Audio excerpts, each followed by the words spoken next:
Greetings, everybody, and welcome. We are live this afternoon. It's afternoon. It's 9 minutes after noon. So, good afternoon, everybody. We are live with Voices of Revival. We are back at it with a table we ran a couple weeks ago, I believe. We are joined this morning by TJ McDaniel and Morning. also Kiley Johnson. Good morning, gentlemen. For those who may not know you guys, would you guys care to take a moment and just introduce yourselves to the peoples that may be watching?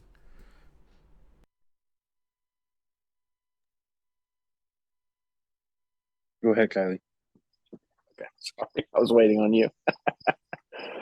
I wanted to start today. I've been thinking about this ever since I heard David Coffey say that they had the best cast, and multiple people have said this to me. I think he forgot about the Elisha, the bald cast. But Oh, that's great. I'm Kylie Johnson. I run a Bible study right here on my back porch. Right now, we attend Freedom Worship Center. It's in Franklin, right on Deerdorf. And yeah, just happy to be here. It's always a pleasure to be on the Voices of Revival. My name's TJ. I am a pastor in Fairborn, Ohio. So that's pretty cool because we're all at like different locations, which I love this about Voices Revival. Um, I run a church called the Rescue Shop Church that is very close. What I would say is we are trying to replicate as much as possible the book of Acts, the Church of Acts, and we do our best to do that. And it's an outreach church about reaching lost souls and discipling people. And it's an absolute honor to be a part of this podcast with these two other bald guys. I feel like with like the way you said like the bald thing, Kylie. I feel like with the way you said it, like this should be common knowledge. Was Elisha bald? Yeah, and Second Kings, I think it's chapter 2. Right after he takes Elijah's mantle, he's like walking up a mountain path, and it says a bunch of young men make fun of him, and Okay, they're saying, okay. "Go, The yeah, bells are go up, clicking bald now. man." Yeah, The bells are yeah, clicking now. I remember that. That's good. That's good. You know, like the Bible does say, right? Like, doth not nature itself teach you that it is a shame for a man to have long hair? So, like, if that's the case, if nature teaches that it is a shame for a man to have long hair, then we are like optimal, like shame free, you know? And like, God chose a bald man to be his prophet. So, I think we're onto something. Should this we are, be we are a doctrinal pillar that we should establish? baldness. Yeah. Moving forward, all guests of Voices of Revival must shave their head, and if they are not bald, at the time of like the start of the episode, buzz it off. Yeah, shave it live. Yeah, that'd be good. That'd be good. TJ, I believe you guys have a big weekend this weekend, right? Yes, we do. We celebrate our 1 year as a church this Sunday, actually. Yeah, yeah. So it's pretty exciting, a little nerve-wracking. Very. This morning, I actually have this song. I used to make fun of this song. You actually, if you guys know it, I used to think it was the dumbest song ever. It was called "Build a Boat" by Colton Dixon. I think that's his name or something. Yeah. Anyways, and I used to think it was the silliest song ever. And I'm listening to this song. I was bawling my eyes out like a baby this morning because that's exactly what God is doing. He said, I've called you to build this boat in this city. And it's like a city that you wouldn't expect it. And it's kind of one of those things. And it's scary, but we're here a year later and God has been faithful. A year ago today, right? When you guys stepped out for that first service, what was your expectation?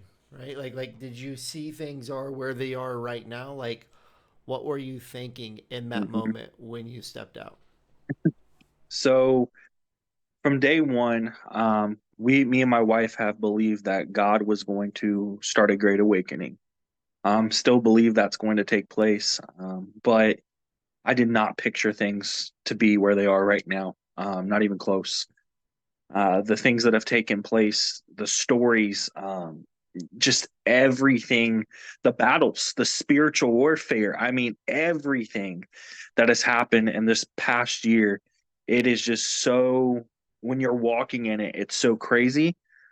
And it's one of those things that almost seems so unreal to you. It's like, is this really happening? And it is. So I didn't picture things would be where they are right now, though, that's for sure. You know, I can't speak for you, right? But like I can speak for myself and kind of like this season of life I am in. I look back on where like this project right here, right? Like Voices of Revival, like I look back at where this was a year ago. And like if I'm completely honest with you guys, right? Like a year ago today, like my like kind of outlook on it all was like why am I even doing this, God? Like this feels like this I feel like we're not doing anything. I feel like there's no traction here. I feel like at every turn it's a fight, and like everything in me wanted to quit everything I was doing because of what I saw in the natural. And like I can't like tell you like this is like the moment when things shifted, but like now looking at where things are now compared to where they are a year ago, I'm like, how is this even that? How did we get from that to this? And like, God, if you can do this in a year's time, what is the next year going to look like, God? Like, what are you going to do in the next year? And it's the craziest thing, uh, honestly. And I'm sure Kylie can probably talk about this as well with starting up a Bible study. I'm sure you guys have walked and had, different problems come up and things like that. But man, when we started this, me and my wife, I tell people it wasn't like we woke up one morning and we were like, "Hey guys, let's just do this. This sounds like a fun thing to do." Um, no, we were petrified. This was not something we wanted to do. I often tell people that your calling should scare you. It should not be something that it should just be like, oh, yeah, this is great. It should scare you because God is calling you out to deeper waters and He's calling you out to step out in faith and step out of that boat and onto those waters and keep your eyes on Him. And like you said, you wouldn't have pictured things where they are now. And for us, man, I remember we were we were averaging like 35 people a Sunday. And I'm like, God, are you sure you called me to do this? Because some of these people I've known for a while, and I'm like, I know the what you've put on my heart, but I'm like, there's how are we supposed to get from that to that? And then Jesus reminded me, well, I changed the world with 12. And I'm like, okay, okay. And here we are today, and we have over 120 members, and people are getting saved and discipled and baptized, and it's crazy. It's crazy. So Yeah, I think here's a go on, Kylie. Go on. I was just going to say, on like an opposite thought process, from my point of view, like when we first started Bible study, my thought was like, this will be pretty simple. And even in my head, I'm like, oh, I'm probably ready for more. I'm ready for more. And like over the past few months, God showed me like these little, not even little, like they were big things for me. They pop up and he's like, he just tells you like, you weren't as ready as you thought you were. And I'm going to take you through some things that's going to prepare you for, what's to come in the future. So that opens up an interesting can of worms. So hang on. Let me I got the date on this written down. Let me grab this real quick. Okay. So I'm a big proponent. I tell people this all the time when someone comes to me like, Brad, I had a dream, right? Or like, Brad, God spoke to me and said this to me. Like, my response is always, did you write it down? Right? Right? Like, my response is always, did you write it down? God shows you something, write it down. And like, I don't tell people to do that like on a whim. I tell them to do it because I do it. Okay? Right? Like, God shows me something, I'm going to write it down. Okay? Always write it down, always date it.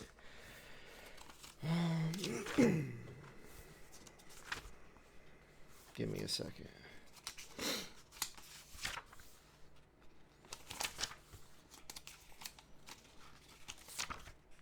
Wow.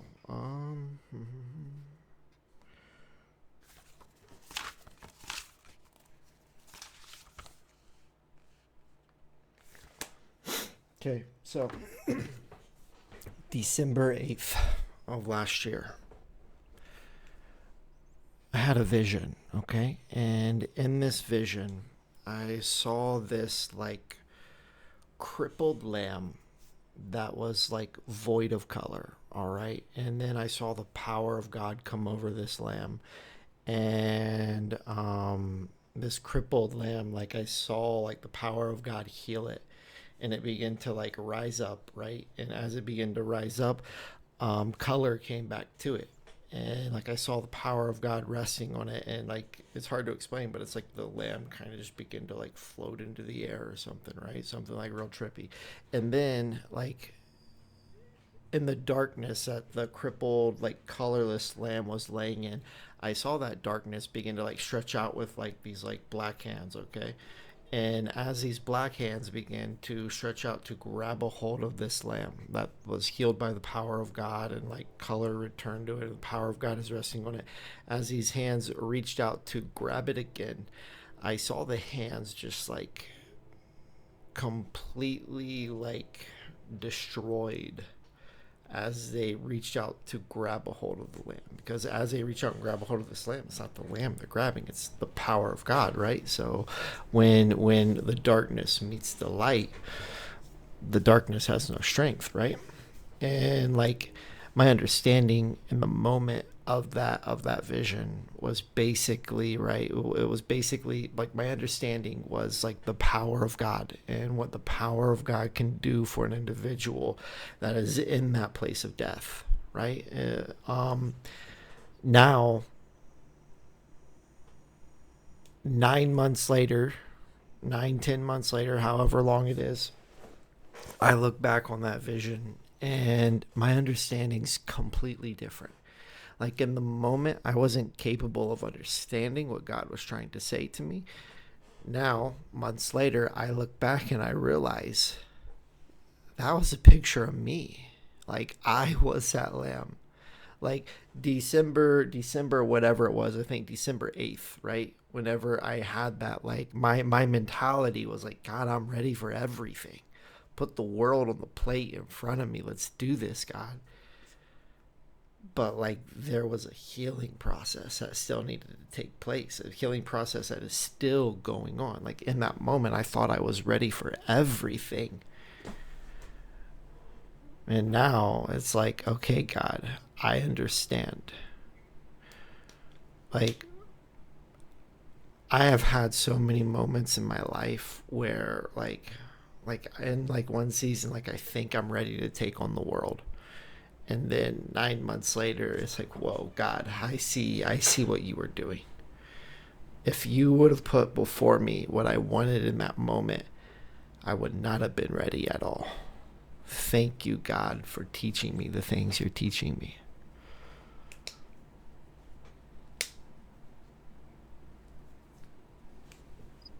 Yeah, that's good.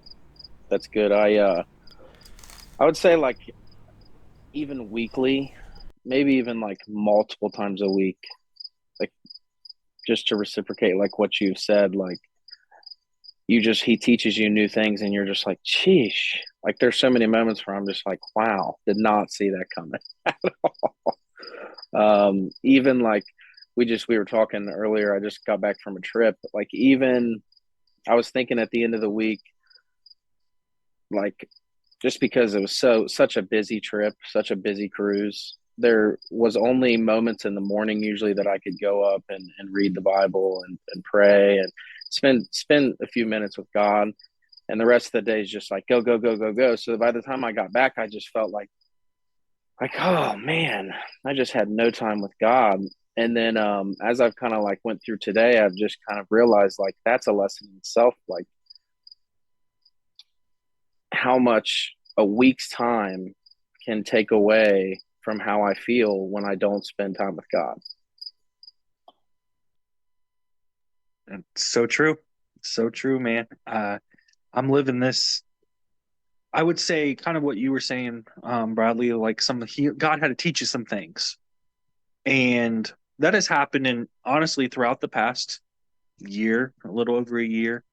Um, so I'm not giving out names because I don't believe in doing that kind of stuff, but I used to attend a church and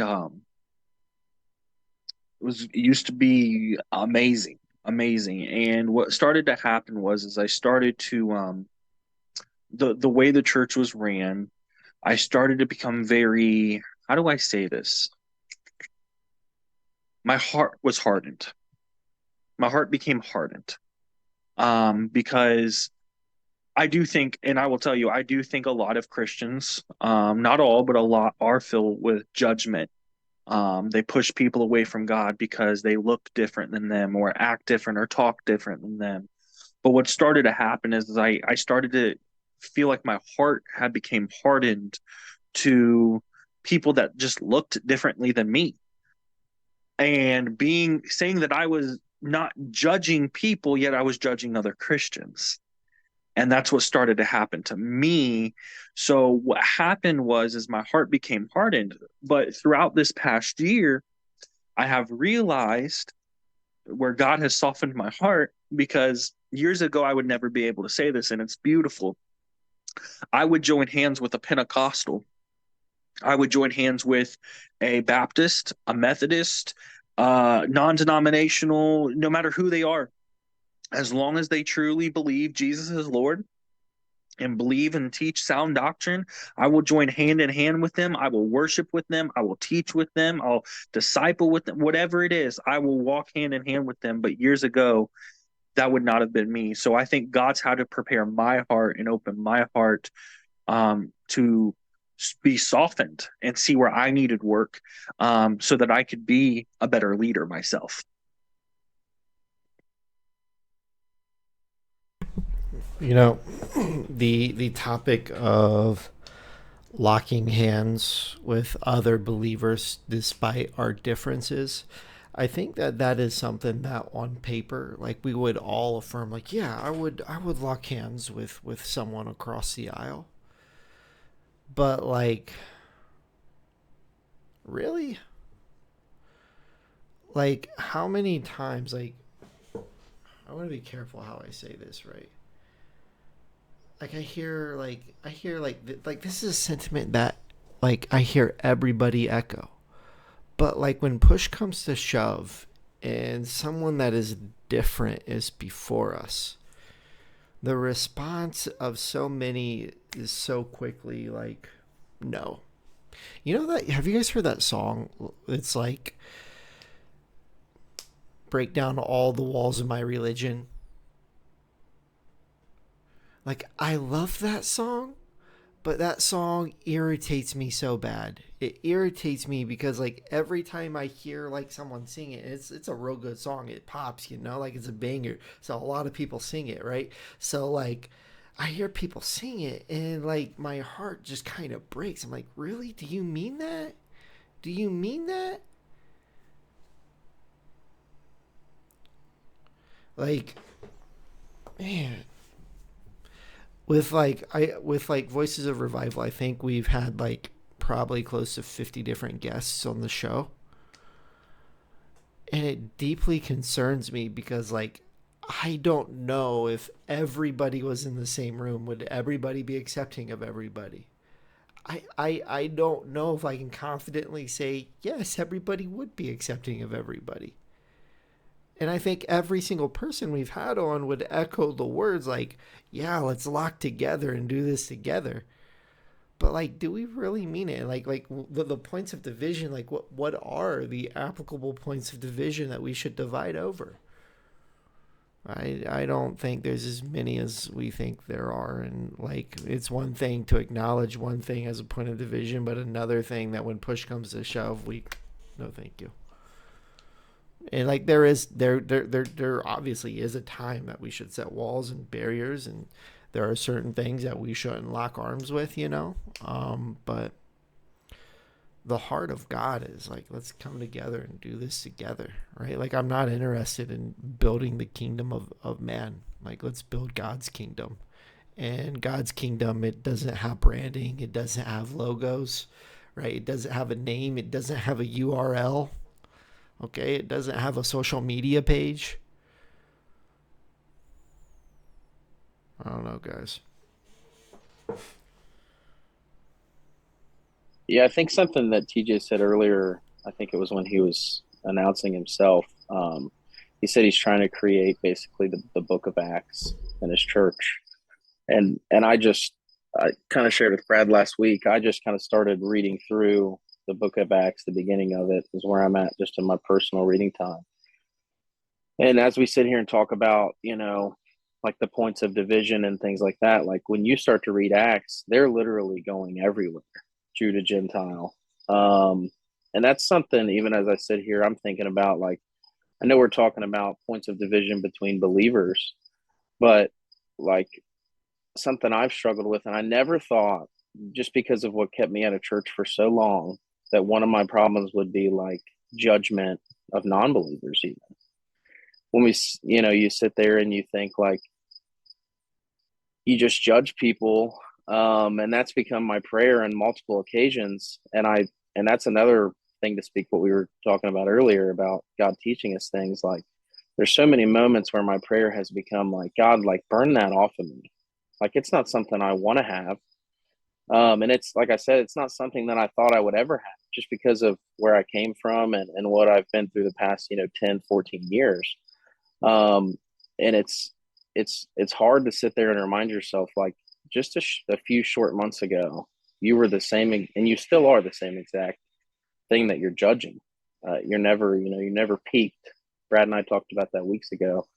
Um, but even in the same moment of like, you look at these people and judge them, you're just like, I was just there. How can I boast anything? And even on the cruise one morning, I sat and I felt God tell me Corinthians 4, and I go read it. And Paul's basically just talking about, like, how could you boast anything? Like, everything that you have was given to you by Christ. So how can we sit here and boast anything at all?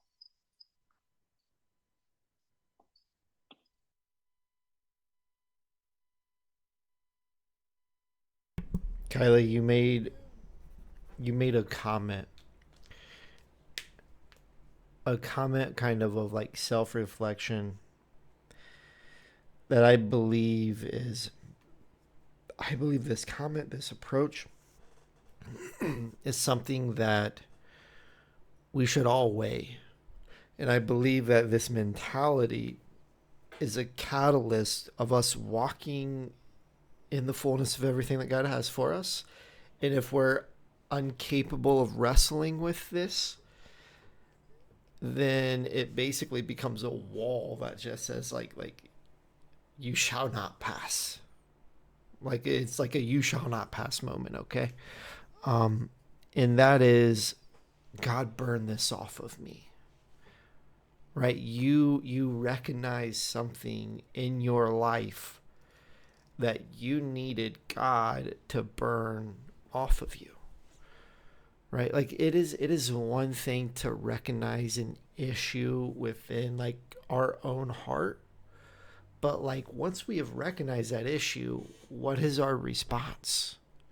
And like are we like I could hear the passion in your voice when you said, God, burn this off of me, right? Like, it was honest, it was open, it was, God, I see this in the mirror and I need you to pull this out of my heart. I need you to burn this off of me.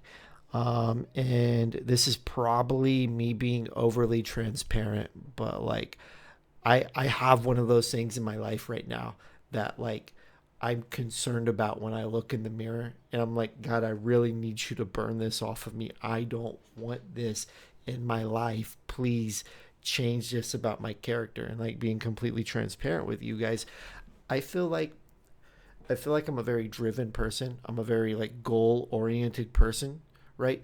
And do you want to know how, like, I'll tell you real quick, like the thing that like motivates me more than anything, and that is when I feel insulted. Okay? Like someone insults me, or like someone kind of like looks at me and they give this like, nah, no thank you, right? Like if I know someone doesn't believe in me, like if I know that someone like passes on me and they like something is better than me, right? Like if I feel that like someone has kind of like taken that gesture in my life, like my response becomes typically has become over the year was fine, I'll just do it without you. Watch this, right? Like watch what I'm about to do now. I'm gonna do this in spite of you, right? Like that is like my ultimate motivator. When someone says no and then I say okay fine, I'm gonna do it without you, I'm gonna make you regret that. That is my flesh. Okay. And like honestly, it has become a crutch for me over the years, and I have like relished in that. Okay, right? Like I have relished in that, and like I have like passionately been like, fine, watch this. Like that has kind of like always been like the way that my flesh is wired, and like now I'm like, God, this is a thing, and like this isn't you. Like this is not your character. This is not your heart, right? Like please, God, remove this from my heart. I don't want it no more. Rip this out of me. Burn it away from me. This is not meekness. This is not love. This is not joy. This is not peace. This is not long suffering. This is my flesh, and it is vile and broken. Take it away from me. Thank you for sharing, bro, and being vulnerable like that. I would say I can really relate to you, Bradley, on that. For a very long time, and sometimes it tries to creep back up. I have the same thing. Often, I say that's a man thing because I think men in general, and maybe not all men, but I think a lot of us, we have that like that pride, spirit, that pride aspect of like, yo, I don't need you. I can do it without you. And that's I feel like that's something that a lot of men specifically struggle with. I know I have like, okay, that's how you want to be, fine. I'll go along without you, and I'm gonna do it better. I'm gonna do it bigger. I'm gonna do it blah blah. And you start getting that mindset, and before you know it, it's spiritual pride, and it's something I have struggled with at times, and it doesn't end, but it's that wrestling with the flesh. It's that wrestling that we have to have. And but I think the big thing, and like you just said, and the same thing for Kiley, it's knowing that you have that problem and admitting it and saying, okay, God, I need you to take this from me because I can't do it alone. And I think that's the first step right there, is admitting you have that problem, and then the second step is asking God to help you with it.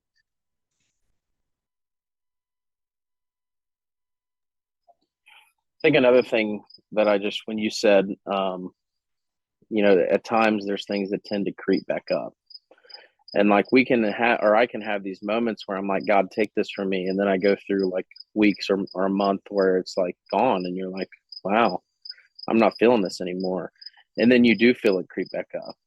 And I think it's Galatians. Brad, we talked about this on the mound one morning. Like there's some things that are going to, I mean, maybe not always, but it's a daily wrestle with the flesh. And that's why, it echoes another reason of why we have to try to walk with the spirit daily so we can overcome those flesh things. And just like TJ said too, like, thank you for being transparent. I can sit here and say, like, the only reason that this house got built years ago The only reason I did a lot of things was because a lot of people said, "You can't do that. Like, you can't do siding." I'm like, oh, you don't think? They're like, "You're a 350-pound dude. You're not getting up on a 10-foot ladder and doing siding." And I probably wouldn't have, other than just to prove them wrong. And you're totally right. It becomes a pride thing. And it wasn't until I got saved in my relationship with Christ when that clicked in my brain, like, that is pride. That's pride. I have never, talking this out with you guys, I've never considered it a pride thing, but I mean, like, you guys are completely right. Like, it is a pride thing. Pride as a way of blinding us. You know, mm, that's a hard pill to swallow, guys. That's a hard pill to swallow. I think I have major pride issues. It's not a good thing. It's not a good thing. I could, Truth is, we all do. We all struggle with it. Even people that claim they don't struggle with it. yeah. It's different. I think there's different levels of pride, but I think pride is like one of the main sins humans struggle with in general. I mean, think about Satan. When say, why was why did God kick him out of heaven? Why did God cast him down to hell? Why? Pride.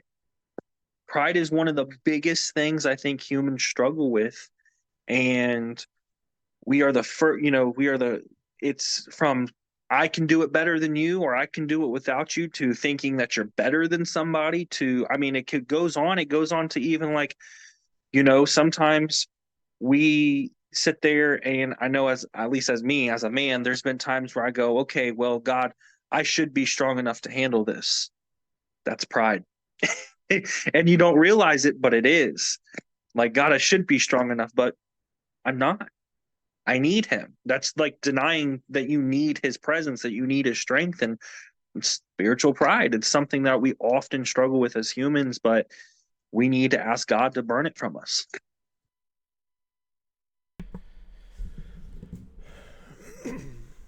Scripture says that pride goes before a fall, right? Like, like we can sit here and talk about this, and like we can talk about it, like I feel like it's something that like we can talk about it and we can acknowledge it, but like, are we taking the matter to heart? Are we approaching the matter with the seriousness that we should? I say that I think I have major pride issues. I believe like probably my biggest failure in life was born of pride.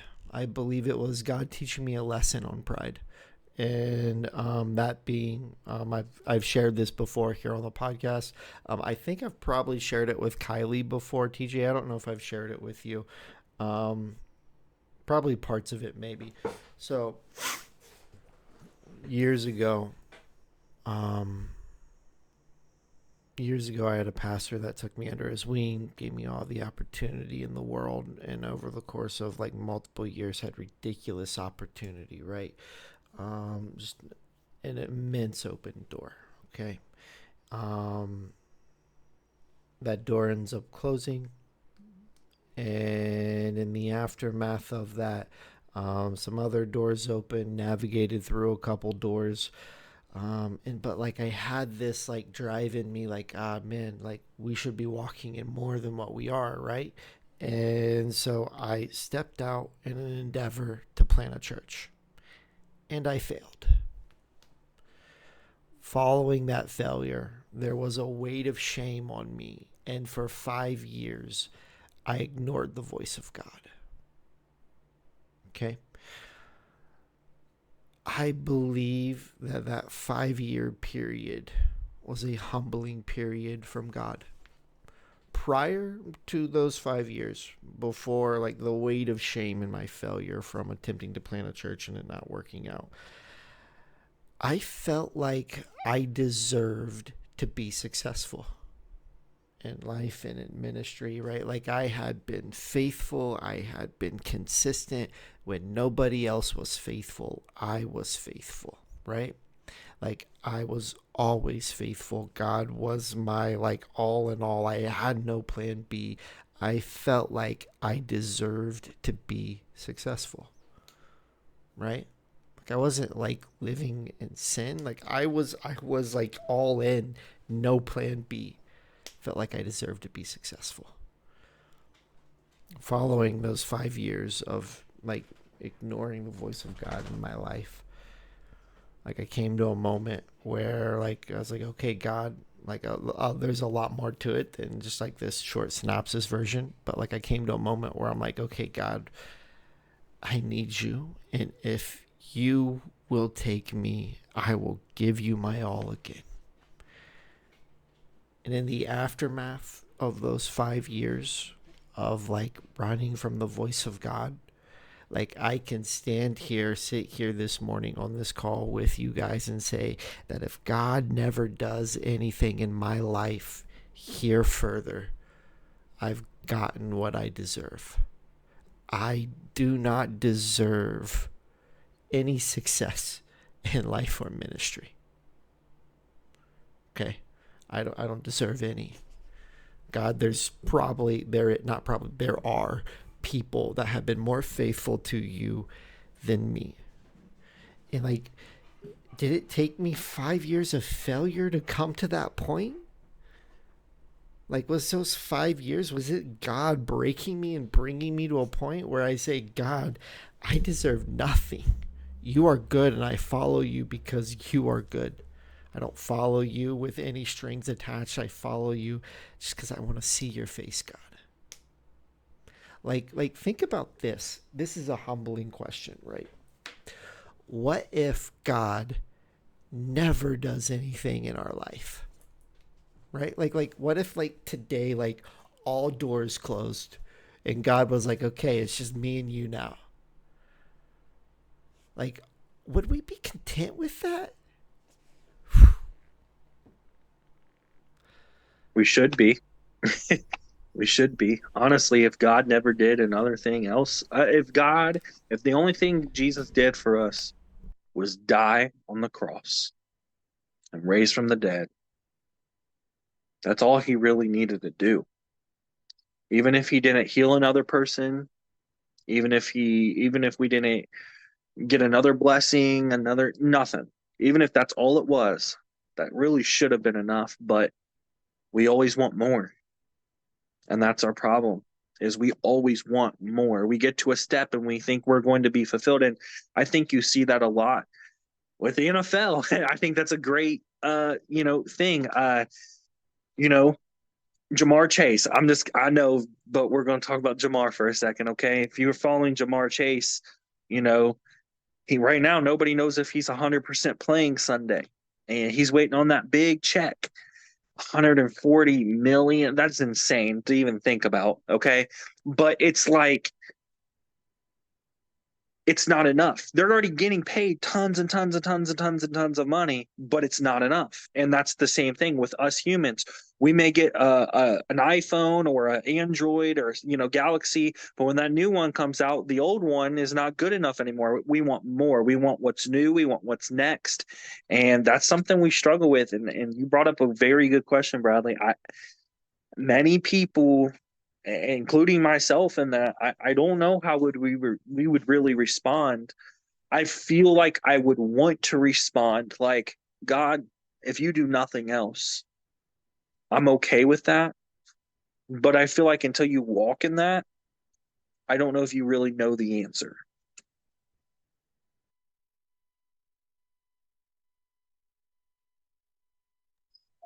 Yeah, sitting here listening in another perspective on this was my pride is what and my belief what God used to kind of bring me back to him. I mean, that was a conscious decision.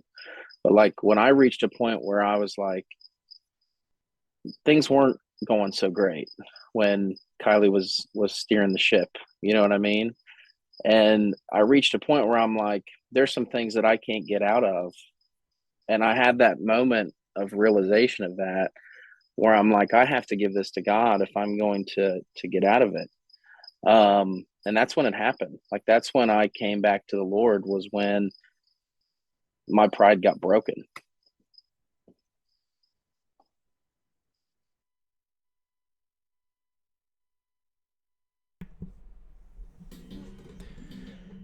Here's a thought, Kylie. So you came back to the Lord when God broke your pride. Prior to the breaking of the pride, like, I don't think there, you can correct me if I'm wrong, but I don't think there was probably like, how do I want to say this? God had to break you of your pride. But in the breaking, in the moment of the breaking, you probably didn't see the pride. And like here we are, and like I like share the thing about the like my response to like people passing over me, and you guys are like, that's pride. And I'm like, I didn't realize that was pride, but you're completely right. And like my story of like those 5 years where God just like shattered my pride, like in the moment, like I didn't realize it was about pride. And it kind of paints this beautiful picture of God where like he embraces us even in the mix of our flaws, right? Like a lot of times, like when people realize their flaws and their shortcomings, like they're like, this isn't good, like God won't have anything to do with me because of this. Like, there's a beautiful truth. God saw the issue before we even knew it was an issue, and he was already working to correct the issue before we even realized it was an issue. There are issues in our life right now that we probably don't even see, that God has solved already, and he's already working in advance to mold away those issues. He's faithful. He's always faithful. And I think that's what makes him such a good father. Is a lot like, okay, I am not a father of a child yet. I don't know if both of you are or not, but I do not have a child. I have a fur baby, but um, I can imagine that if I had a child right now, if you a father figure, you can tell if your child is starting to go down a wrong path. You can see when they start having behaviors or things they say or do or actions that they take where you're like, okay, where's this coming from? And you start to go, well, oh, here we go. We're going down this path. So naturally, you still love them. You're still right there. You're loving them no matter how bad it is. You're still there. But the entire time, you're still trying to get their attention. And then when at the end, you're there with your arms wide open when they come back and they're like, okay, I need help again. And I view that exactly how God is I feel like God tries to get our attention over and over and over again. Sometimes it's through people, places, different instances that happen in our lives. And, you know, I think it's a real problem that the church as a whole we have is because okay, for instance, this is something that I personally believe. I believe God has different size churches for every reason, and I believe that. But I also believe that there's a lot of dead or dying churches that are lukewarm, and God wants to connect churches to be one body. But the problem is pride often gets in our way, and he may try to send somebody to like, hey, come on. Like one of the things that um I would love to see happen is, there's churches, at least around here, I can walk down the street and walk a mile and run into 7 different churches. I don't think that's the way God wanted it to be. I really don't. I don't think that we're supposed to have all of like in a mile span all of these churches. What if we join together? What if we join hands? Whatever. But the problem is it's pride. It's pride. We because that pastor has to be the head pastor. That leadership team has to be the leadership team. It has to be done this way, this style, instead of letting our pride and ego go and saying, God, it's all about you. But God treats us like children because he is a good father, and he tries to send us warnings and signs and, hey, come on, child, come on. But at the end of the day, sometimes we don't listen, but he's still there, and he's true and just to forgive a repentant heart at the end of the day. Yeah, that reminds me of. Oh, go ahead, Brad. No, you're good. You're good. I was just going to say, it reminds me of a passage I texted Brad about last week in Acts, where there's a moment where Philip goes. I cannot think of where he went right now, but that was Samaria. He goes to Samaria, and Philip basically baptizes all these people. But then it says that word went back to the apostles, and they send a couple other people. I think it's Peter and John to go help them get baptized in the Holy Spirit. And when you were talking just now, I had the thought of like, what if Philip would have been like, why can't I? Like, why can't I give him the baptism? Mm-hmm. And is that not where, the modern day church and pride is sitting? Like, what if we were just open to like, what if, Peter and John from the church down the road wanted to come and do some things in our church, and we're going to be like, no, because we're so capable. What if we were so open that we were like, no, please do, because there's some things God might have taken you through that he hasn't taken me through yet. Mm-hmm. Absolutely. And the other thing I wanted to touch on when you were talking about children, like, it's so peculiar. Like, my son is a lot like my wife, and a lot of the opposite things, attributes that my wife has that probably balance me very well. I see a lot of it in my son. Like, he has no pride whatsoever. He's very timid, very kind. But then in my daughter, she is a lot like me. She has, I don't want to call her prideful, but she's just a little rowdy, a little rebellious, and they are polar opposites. But like, how much am I going to be able to help her when God teaches me things about my personality and the way I function in life? And likewise, like, I already learned so much from my son daily, where I'm like, wow, like a 6-year-old is teaching me more about life than things that I was able to know already at 30, almost 32. On the topic of on the topic of the body at large coming together and working together, I believe one of the major things that kind of cripple this from really happening, it ties into the biblical example that Kiley used there. Who was it that was first in Samaria?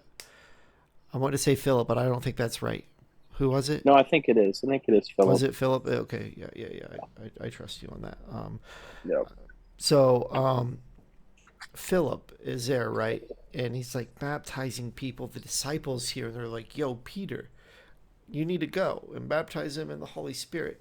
And like, Philip could have been like, I'm insulted, like, I'm doing this. I don't need Peter. Like, I don't need that hothead. Like, go away, Peter, But I think part of us coming together is us realizing that, like, I'm graced to do a specific thing. Okay? My dogs are going nuts in the background, so if you hear them, I apologize. I am graced to do a specific thing. And the grace on my life, it's not the grace on Kiley's life. It's not the grace on TJ's life. Those that we're connected with, they all have a grace on their life.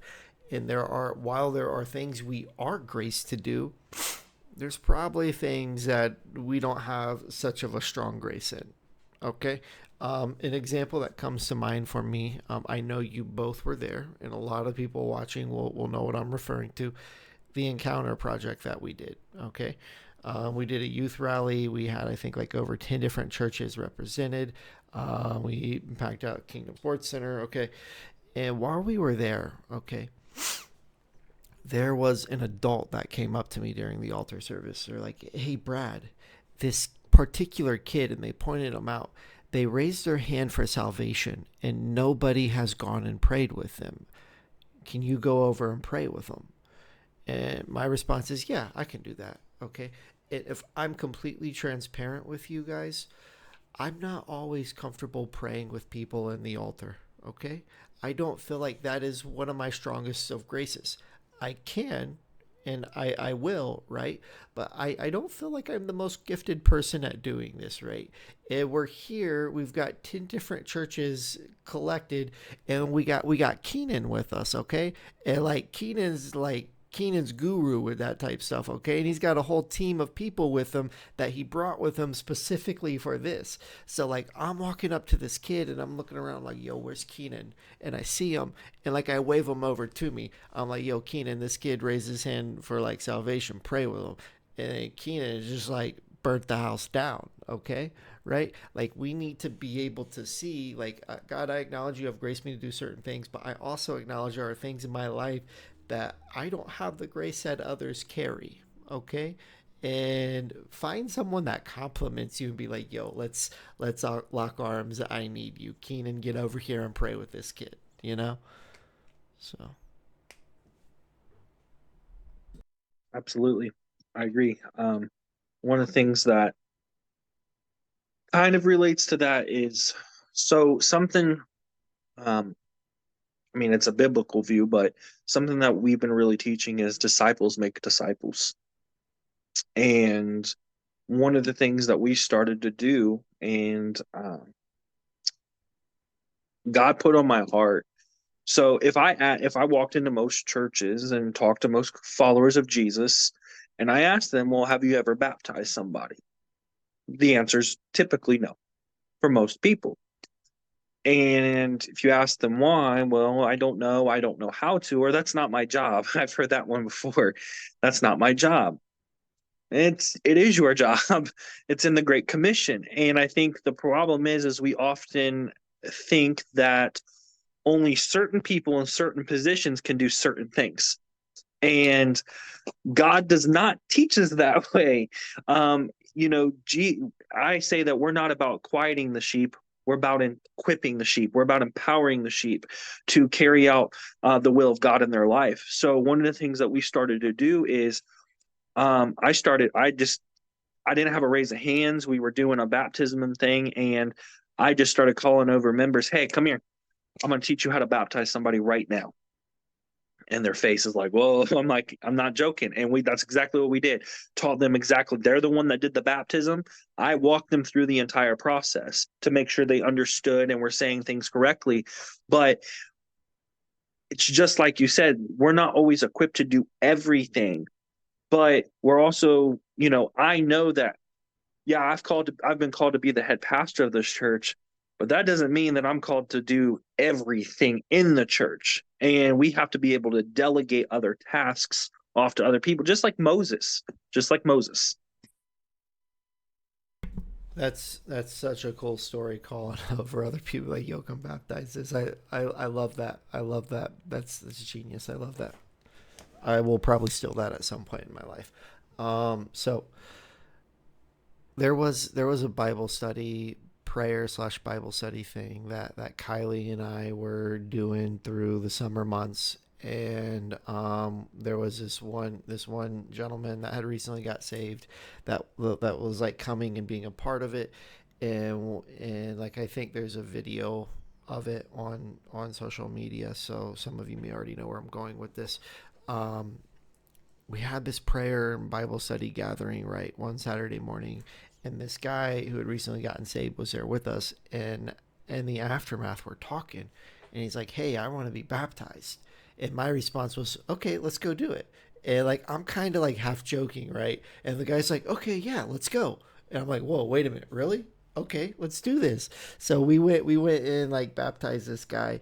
In the aftermath of doing it, I had a coworker of mine had seen the video, and they're like, Brad, are you allowed to do that? Like they asked me if I was allowed to do that. Like, well, Jesus says I am, so um I guess that's all that matters, right? Guys, we have been at this close for an hour now. As we wrap up, I'd like to take kind of a different approach as we wrap up. TJ, over this last year, like when you look at like this past year of ministry and like this past year of like what you guys have been doing, like what sticks out to you? And like, you can answer this however you want. Like, there's not like any like cookie cutter answer, right? Like, when you look at this past year, like, I don't want to say what are you most proud of, because like we've been killing pride, right? But like, what sticks out to you the most? Like, you look at it and you're like, Jesus, thank you for doing this. Like, what is that for you? Like, what comes to mind? He's been faithful. Um, he really. I'm trying not to cry. I'm an emotional guys. I'm a crybaby. I'll admit it. I cry over like princess movies. Okay, so I get Same. Hey, emotional. I can't watch. I It's watch okay. Me Avengers too. clips and sometimes cry. Like Endgame, man. When Cap picks up Mjolnir, gets me every time. I cried twice on the Disney cruise. So go ahead, So brother. good. I'm amongst good company then. So I would say he's faithful. He really is.